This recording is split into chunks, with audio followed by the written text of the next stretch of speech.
Hello, good evening. Kamusta po kayo? It's me again, Mayet. Yan, nakapag-vlog ulit ako. Update lang ako dito sa aking channel. Nagno-notification na. Mag-video daw ako ng Realme. Ito naman ako talaga. Realme naman talaga. Nagkikilay lang ako, nagli-lipstick, pero ako talaga to. Siyempre, made ako dito, kaya iba naman yung itsura ko. Sa oras ng trabaho, binabagay ko lang yung sarili ko sa aking trabaho. Iba rin naman ako sa aking mga YouTube channel. Siyempre, nagpupulbos ng konti, nagli-lipstick, nagkikilay. Ako po talaga to, hindi lang halata.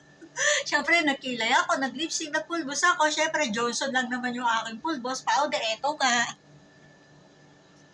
Ito nga lang yung aking pulbos. Ayan, Realme naman talaga.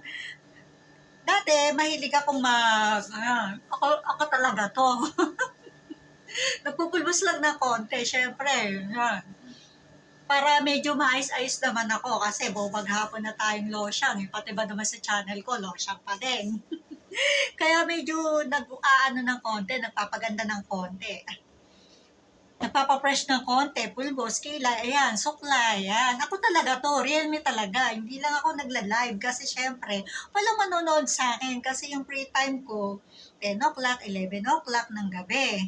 Anong oras sa Pilipinas yun? 3 o'clock ng madaling araw sa Pilipinas yun at 4 o'clock ng madaling araw yun. Walang manonood sa akin. Sa umaga naman, dito, ang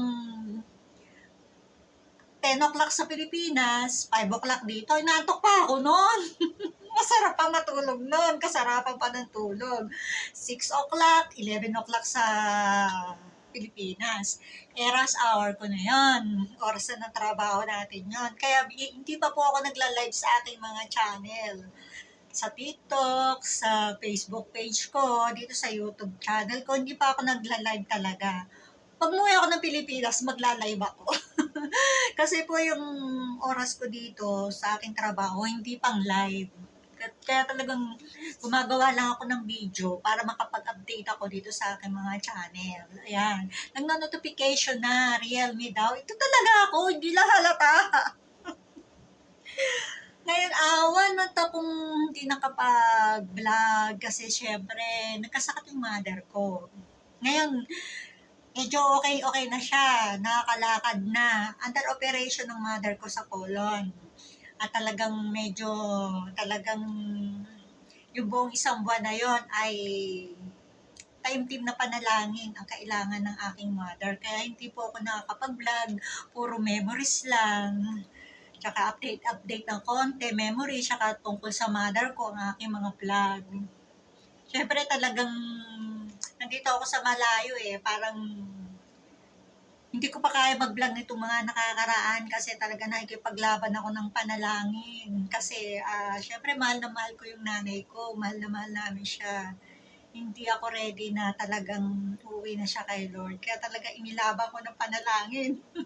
Inilaban namin talaga ng dasal sa Diyos na ibigay pa niya sa amin ng mother ko. Binigay naman po ng Panginoon. Maraming salamat sa Diyos kasi nakasurvive ang mother ko sa operation niya sa colon.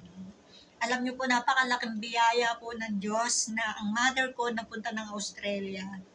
Kinuha po siya ng ate ko for vacation talagang para doon siya mag-birthday sa Australia, doon siya magpasko, doon siya mag-birthday sa Australia. 3 months. Pero 1 week pa lang ang mother ko sa Australia. Sinumpong na siya.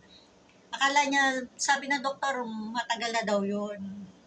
Kaya lang, hindi pinapansin ng mother ko, yung sumasakit-sakit ang tiyan niya, akala niya sinisikmura lang siya, papahira niya ng katingko, yan. Akala niya lagi lang siya sinisikmura pag kumakain siya, tapos something ganon. Pero nung nagpunta siya ng Australia, doon na-detect, doon nag-react yung kanyang sakit sa colon na talagang pang-operasyon.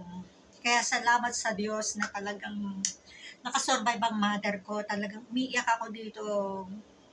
Talagang halos gabi-gabi umiyak ako dito, lumuluhod ako. Walang oras, walang araw na hindi ako lumuluhod sa Diyos. Hinihingi ko ang makasurvive ang mother ko, makayanan niya kasi 85 years old ang mother ko. Pang-operasyon sa colon, sa bituka. Talagang himala ng mga himala, talagang himala po talaga na talagang niloob ng Diyos makapangyarihan sa lahat na kayanin ng mother ko yung operation na yun, makasurvive siya. At salamat ng maraming salamat sa buhay ng kapatid ko na siya sumagot ng lahat, nag-intindi ng lahat sa hospital, sa pag-aasikaso sa mother ko, sa pagdadala sa ospital sa mother ko. Talagang ang ate ko po ang siyang talagang tumayo sa lahat, umako ng lahat. Kaya mabuhay ang aking ate. Salamat sa buhay ng aking kapatid, ang aking ate. Ang update po ng history po ng mother ko nasa YouTube channel niya, nasa Facebook page niya. Ako konti-konti lang pag video call po sa mother ko, pero yung talagang full story ng about ng during the operation hanggang sa naoperahan ng mother ko, nasa channel po ng kapatid ko.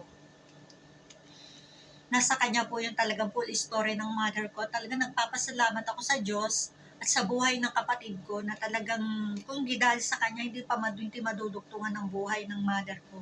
At sa kapangyarihan ng Diyos na hindi madudugtungan ng buhay ng mother ko. Talagang ang Diyos ang makapangyarihan sa lahat na talagang ginamit ang kapatid ko na talagang makatawid pa, madugtungan pa yung kanyang buhay. Pero talagang nagpapasalamat ako. Taas kamay po talaga ako sa kapatid ko, sa ate ko na talagang hands-on niya talaga ang mother ko. Maraming salamat sa buhay ng kapatid ko. Hindi kaya ng salita yung talagang nagampanan niya sa mother ko.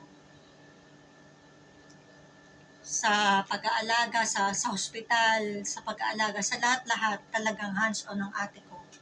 Siya talagang tumayo sa lahat-lahat. Maraming salamat sa buhay ng kapatid ko na talaga nakasurvive ang mother ko. Na-provide lahat, hospital bill, lahat-lahat, operation, gamot, lahat-lahat. Purihin ng Diyos. At maraming salamat sa Diyos, talaga nakasurvive pa ang mother ko. Binigyan pa siya ng pangatlong buhay kasi naoperahan na ang mother ko nung nasa Pilipinas siya. Sa ibang history naman. At nung nagpunta siya ng Australia, na-detect, ibang history rin. Kaya maraming salamat sa Diyos sa kanyang kapangyarihan na talagang pinagalingin niya. Nakasurvive pa ang mother ko sa operation. Bira po yun, colon. Kaya nga po nung sinabi sa akin na finding ng doktor kung di appendix, colon, Diyos ko ako. Diyos ko, wala po ako nasabi talaga kundi Diyos ko. Ang mother ko ay 85 years old, mauoperahan sa colon. Diyos ko, talagang Diyos ko ako, Diyos ko. Yun lamang po ang nasabi ko talaga. At ako po talaga kaming lahat, taimtim na nalangin sa Diyos.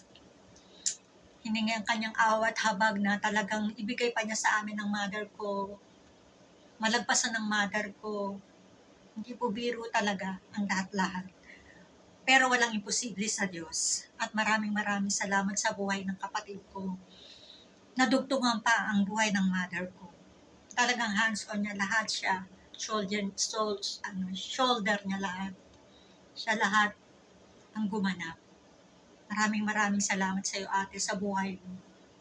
Sa ginampanan mo sa nanay natin. Maraming salamat sa iyo.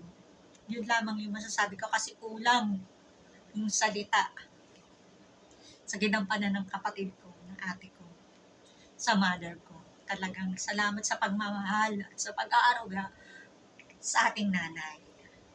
Maraming salamat sa Diyos. Kaya yun po yung aking update sa aking YouTube channel, sa aking Facebook page, sa aking TikTok na talagang hindi ako nakakapag lip sync, mahilig ako mag lip sync tsaka sumayaw. Pero wala pa ako sa ganung sitwasyon ay hindi ko po kaya.